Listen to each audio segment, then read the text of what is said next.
Hello everyone, welcome back to our channel. So ఈ వీడియోలో business law and ethics unit number 2 explanation video అనేది చూద్దాము. So previous వీడియోలో నేను యూనిట్ నెంబర్ 1 ఆల్రెడీ ఎక్స్ప్లెయిన్ చేశాను, important questions కూడా ఆల్రెడీ ఎక్స్ప్లెయిన్ చేశాను. కాబట్టి సో ఎవరైతే చూడలేదు చూడండి, లింక్స్ అనేది కామెంట్ సెక్షన్లో పిన్ చేసి పెడతాను, ఓకేనా. సో యూనిట్ నెంబర్ 2 నేమ్ వచ్చేసి లా రిలేటింగ్ టు స్పెషల్ కాంట్రాక్ట్స్. అంటే స్పెషల్ కాంట్రాక్ట్స్ కోసం లా అనేది ఎట్లాంటి లాస్ ఉన్నాయనేది ఈ చాప్టర్లో స్పెసిఫిక్గా చదువుకుంటాం, ఓకేనా. సో ఇందులో ఫస్ట్ క్వశ్చన్ ఏంటి అని అంటే contract of agency. Okay, so what is contract of agency? Explain the valid features. అంటే features of valid contract agency అంటే ఏంటి? ఫస్ట్ ఒక కాంట్రాక్ట్ ఆఫ్ ఏజెన్సీ అంటే ఏంటంటే a person having a capacity to enter into a contract can enter either by himself or through any other person. ఓకేనా. So ఒక పర్సన్కి interest ఉంది అంటే he has a capacity to do contract. So తను సెల్ఫ్గా కాంట్రాక్ట్లోకి రావచ్చు, లేదంటే అదర్ పర్సన్ హెల్ప్ తీసుకుని రావచ్చు. So according to the section 182 అంటే ఏంటంటే ఒక పర్సన్ ఏదైనా activity, okay, so who is engaged to do any activity for another person to represent the person in existing dealings with third party is termed as a agent. ఇప్పుడు agent అని ఎవరిని అంటాము? ఒక పర్సన్కి బదులుగా తిను లీడ్ తీసుకొని చేసేదాన్ని ఏజెంట్ అని అంటాం, ఓకేనా. సో ఆ ఏజెంట్ అంటే ఏంటి? థర్డ్ పార్టీ ఆర్గనైజేషన్స్ అంటాం. సో నీ బదులుగా నేను వర్క్ చేయడం, నీ బదులుగా నేను ఉండడం, దాన్ని మనం కాంట్రాక్ట్ ఆఫ్ ఏజెన్సీ అని అంటాము, ఓకేనా. The agent facilitate in establishing a contract between another person and person. The fundamental purpose of an agent is to build a contractual relation between the principal and the third person. ఈ agent person యొక్క thing ఏంటి అని అంటే third party ఏదైతే contractual relationship అంటే contractual రిలేషన్షిప్ని maintain చేయాలి తిను. అదొక ఓనర్తోని అండ్ ఇంకొకటి థర్డ్ పార్టీ ఆయనతోని రిలేషన్షిప్ అనేది చేయాలి టు డూ కాంట్రాక్ట్. దాన్ని మనం కాంట్రాక్ట్ ఆఫ్ ఏజెన్సీ. ఈ ఏజెన్సీ యొక్క వర్క్ ఏంటో అది. సో ఒక కాంట్రాక్ట్ ఆఫ్ ఏజెన్సీని ఎప్పుడు వ్యాలిడ్ అంటామనంటే first one agreement between the principal and agent. అంటే ఓనర్కి ఆ ఏజెంట్కి ఒక అగ్రిమెంట్ అనేది ఉండాలి. ఇప్పుడు చాలా మటుకు సింపుల్గా చెప్పాలి అంటే జాబ్ ప్లాట్ఫామ్స్ ఉన్నాయి కదా, ఇప్పుడు ఎంఎన్సీ కంపెనీస్ ఏం చేస్తాయి? జాబ్ పోర్ట్ఫోలియోస్ ఏదైతే ఉన్నాయో, ఇప్పుడు like for example Naukri, okay, and ఇంకొకటి అప్నా యాప్, ఇట్లాంటివన్నీ కొన్ని ప్లాట్ఫామ్స్ ఉంటాయి కదా, అవి ఆ థర్డ్ పార్టీ ఏజెంట్ ప్లాట్ఫామ్స్ అంటాం మనకి. సో ఇవి అప్నా, నౌకరీ ఇవి ఏంటంటే థర్డ్ పార్టీ ఏజెంట్స్ యాప్స్. వాళ్ళు ఏం చేస్తారు? కస్టమర్స్ అంటే ఎవరైతే జాబ్ సీకర్స్ ఉన్నారో వాళ్ళు ఎంఎన్సీ వాళ్ళకి ఏమంటారు సప్లై చేస్తారు. సో అట్లా అగ్రిమెంట్కి చేయాలని అంటే ప్రిన్సిపల్ అండ్ ఏజెంట్ యొక్క అగ్రిమెంట్ అనేది కంపల్సరీగా ఉండాలి. అట్లయితేనే అది వ్యాలిడ్ కాంట్రాక్ట్ ఆఫ్ ఏజెన్సీ అవుతుంది. నెక్స్ట్ ఇంటెన్షన్ టు ఏజెస్ ఆన్ బిహాఫ్ ఆఫ్ ప్రిన్సిపల్. అంటే ఇప్పుడు ఓనర్ ఎలా ఆలోచిస్తాడో వాడి ఇంటెన్షన్ ఈ పర్సన్ ఏజెంట్ దగ్గర ఉండాలి, ఓకేనా.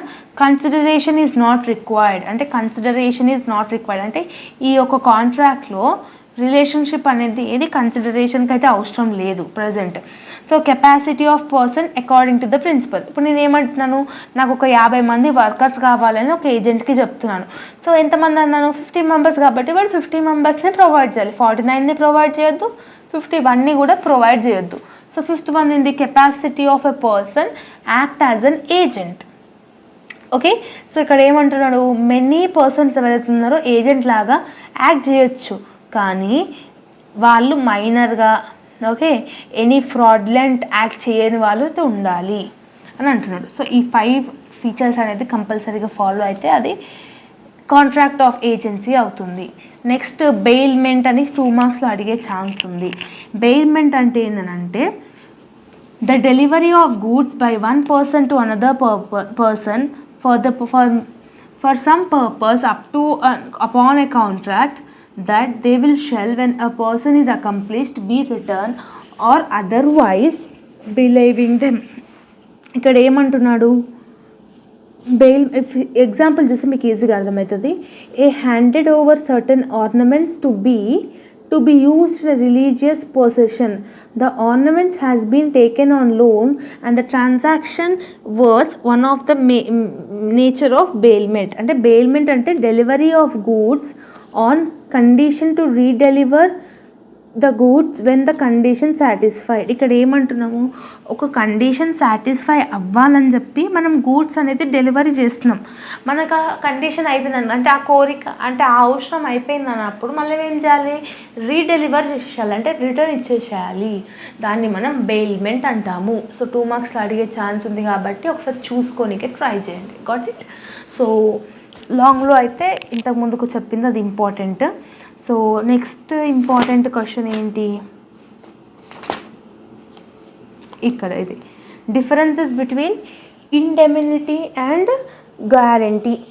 సో ఇండెమినిటీ అంటే ఏంటి, ఒక contract okay under which one party promises to save another party from loss or damages by the conduct of himself or by others is known as contract of indemnity. అంటే ఇద్దరు contractors ఉన్నారు. So ఆ ఒక ఆర్గనైజేషన్లో ఎలాంటి loss వచ్చినా కూడా నేను బేర్ చేసుకుంటా, అది మా తరఫు వాళ్ళైనా కానివ్వండి మీ తరఫుల వాళ్ళైనా కానివ్వండి అని అంటున్నాను. సో అట్లాంటి దాన్ని కాంట్రాక్ట్ ఆఫ్ ఇండెమినిటీ అని అంటాము. ఓకేనా. నెక్స్ట్ గ్యారంటీ అంటే ఏంటి, contract which one person guaranteed the performance of promise or discharge of liability to another person due to default by third party is known as contract of guarantee. ఇక్కడ ఏమంటున్నాడు, ఒక party గ్యారంటీనెస్ ఇవ్వడం అంటే promise చేయడం. అంటే ఇక్కడ నేను ఈ ఆర్గనైజేషన్లో ఎలాంటి అప్పులు ఉన్నా కూడా I can take care of that అని చెప్పి గ్యారంటీ ఇవ్వడాన్ని కాంట్రాక్ట్ ఆఫ్ గ్యారంటీ అని అంటాం. Got it. సో మీకు అర్థం కాకపోతే మాత్రం ఈ ఎగ్జాంపుల్ చూడండి, అవి ఇంపార్టెంట్, ఈజీగా అర్థమైపోతాయి. ఇది కూడా చూసుకుంటే సరిపోతుంది. అండ్ నెక్స్ట్ ఇంపార్టెంట్ వచ్చేసి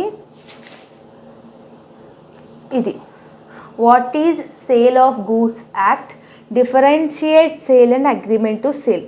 సో ఈ యొక్క సేల్ ఆఫ్ గూడ్స్ యాక్ట్ అంటే ఏంటంటే, ఈ సేల్ ఆఫ్ గూడ్స్ అనే యాక్ట్ అనేది 1930లో ఉంది. So the rules considering the sale of contract అనేది 1872 according to the Indian contract యాక్ట్లో ఏవైతే ఉన్నాయో అవి అందులో మెన్షన్ చేస్తారు. సేల్ అంటే ఏంటి, అగ్రిమెంట్ టు సేల్ అండి. సేల్ అంటే ఆన్ ది స్పాట్ సేల్ చేయడం. అగ్రిమెంట్ అంటే ఏంటి, 3 months తర్వాత నేను నా ఫోన్ని నీకు అమ్ముతున్నా అని చెప్తున్నా కానీ అంతే, అది అగ్రిమెంట్ అయ్యింది. కానీ కంపల్సరీగా నేను 3 months తర్వాత నీ మూడ్ ఎలా ఉంటుందో నా మూడ్ ఎలా ఉంటుందో ఎవరికి తెలియదు కాబట్టి సో అట్లా డిఫరెన్సెస్ రాయాలి. ఓకేనా. సో అదొకటి చూసుకోండి, డిఫరెన్స్ వచ్చే ఛాన్స్ ఉంది లాంగ్లోకి. ఓకేనా.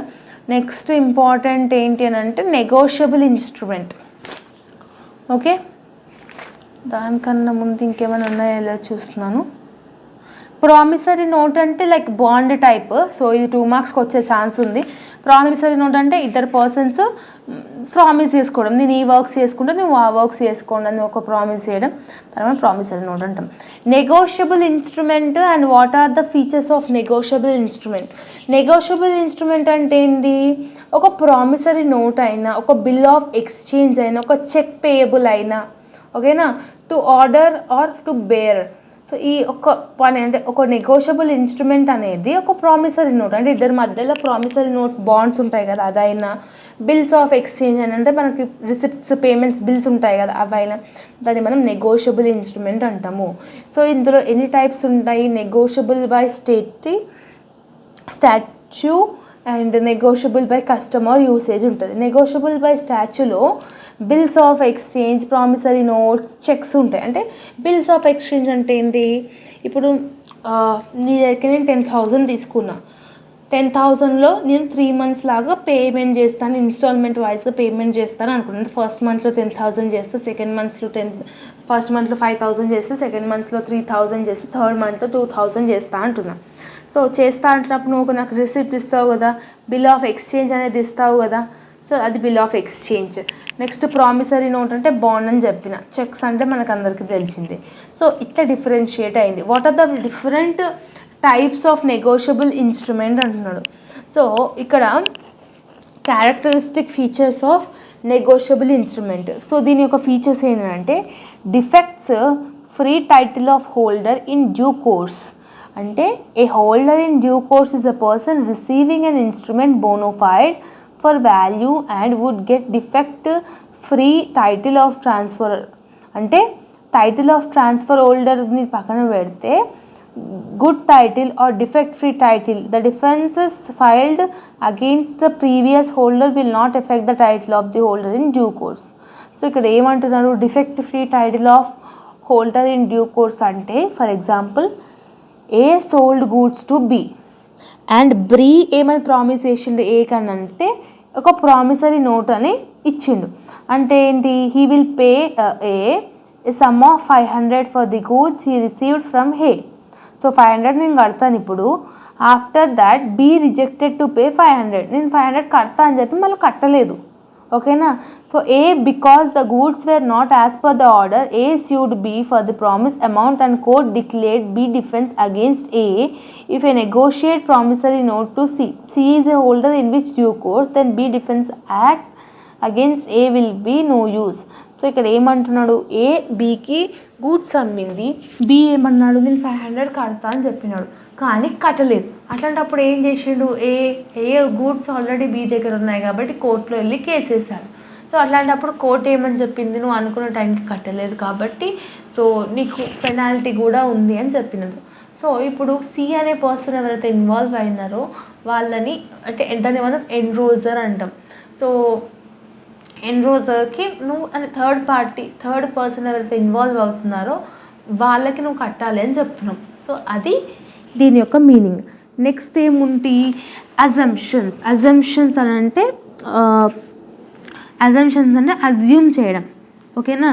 నెక్స్ట్ ఆర్డర్ ఆఫ్ ఎన్రోల్మెంట్ అంటే నీ యొక్క ఆర్డర్ ఆఫ్ ఎన్రోల్మెంట్ కన్సిడరేషన్ ఇవన్నీ అజంప్షన్స్లోకి వచ్చేస్తాయి. నెక్స్ట్ ఇంపార్టెంట్ ఏంటంటే అంటే లైక్ దాంట్లో డేట్, దానికి ప్రూఫ్ ఆఫ్ ప్రొటెస్ట్. ఓకేనా. ఇట్లాంటివన్నీ మనం అందులో చూడవచ్చు. ఓకే. నెక్స్ట్ థర్డ్ వన్ వచ్చేసి ఈజీలీ ట్రాన్స్ఫరబుల్. నీ యొక్క ఇన్స్ట్రుమెంట్ ఏదైతే ఉందో, నెగోషియబుల్ ఇన్స్ట్రుమెంట్ ఏదైతే ఉందో అది ఈజీగా ట్రాన్స్ఫరబుల్ అయ్యేటట్టుగా ఉండాలి. ఓకే.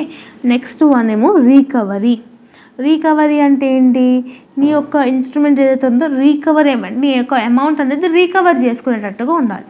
అవునా. నువ్వు గూడ్స్ ఒక పర్సన్కి అమ్మినప్పుడు ఆ పర్సన్ నీ దగ్గరికి నువ్వు డబ్బులు అనేది తీసుకోవాలి కంపల్సరీగా. Got it. సో ఇది features of instrumental negotiated instrumental అంటాం. So this is about the unit number 2. So main topics discuss చేసిన కాబట్టి ఈ మెయిన్ టాపిక్స్ని బాగా చూసుకోండి అండ్ ఇంపార్టెంట్ క్వశ్చన్స్లో ఏవైతే చెప్పానో ఆ క్వశ్చన్స్ కూడా చూసుకోండి. ఓకేనా. So this is all about the video. If you like this video then do like, share, comment and subscribe to our channel and share with all your friends and groups. ఈ వీడియోలో ఇంకేమైనా doubts ఉంటే comment సెక్షన్లో comment చేయండి. So case studies కూడా ఈజీగా రాయొచ్చు, short answers కూడా ఈజీగా రాయొచ్చు మీరు లాంగ్లో పర్ఫెక్ట్ అయి ఉంటే. ఓకేనా. ఎస్పెషల్లీ సైడ్ హెడ్డింగ్స్ బాగా చూసుకోండి. Got it. So once again all the very best and thank you so much.